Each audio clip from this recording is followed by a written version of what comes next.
√5 plus √2 ভাগ √7 equal to 1/7 into √35 plus এ হলে এর মান নির্ণয় করি। এই অঙ্কটি 2024-এর মাধ্যমিক পরীক্ষার জন্য খুব গুরুত্বপূর্ণ। তো দেখা যাক কিভাবে এই অঙ্কটি তোমাদের সামনে খুব সহজভাবে তুলে ধরতেছি। প্রথমে 3টা ফোঁটা দিয়ে অর্থাৎ সুতরাং বা অতএব দিয়ে অঙ্কটিকে লিখতে হবে। অঙ্কটি লিখতেছি এখন √5 প্লাস √2, তারপরে আছে ভাগ চিহ্ন, তারপরে আছে √7 সমান সমান দিয়ে আছে 1/7 √35 প্লাস এ। এটা যেরকম অঙ্কটা ছিল সেভাবে তুলে নেওয়া হলো। এরপরে কি হবে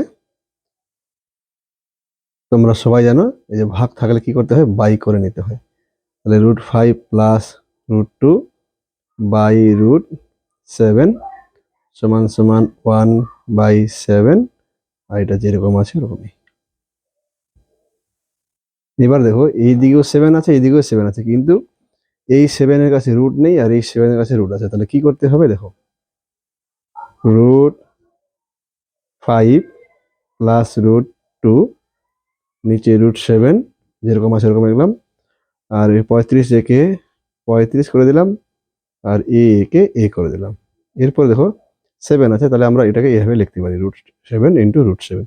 তাহলে আমরা জানি যে দুইটা 7 এর মধ্যে একটা 7 হয়, তাহলে এই √7 এর সঙ্গে এই √7 কেটে দেবো, মানে রুটটাকে ওই পাশে কনভার্ট করা হওয়ার নিয়ম হচ্ছে এটা।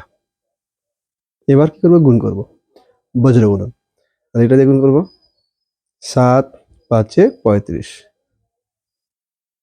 প্লাস 7 2 14, তারপর এই পাশে যেরকম আসে এরকমই।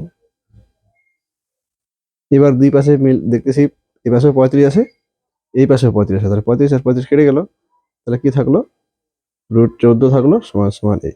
তাহলে এর মান হয়ে গেলো 14, এটাকে এইভাবেও লেখা যায়। এই হলো অ্যান্সার।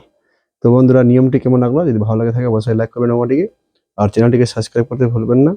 এই চ্যানেলটি মাধ্যমিক পরীক্ষার জন্য গুরুত্বপূর্ণ।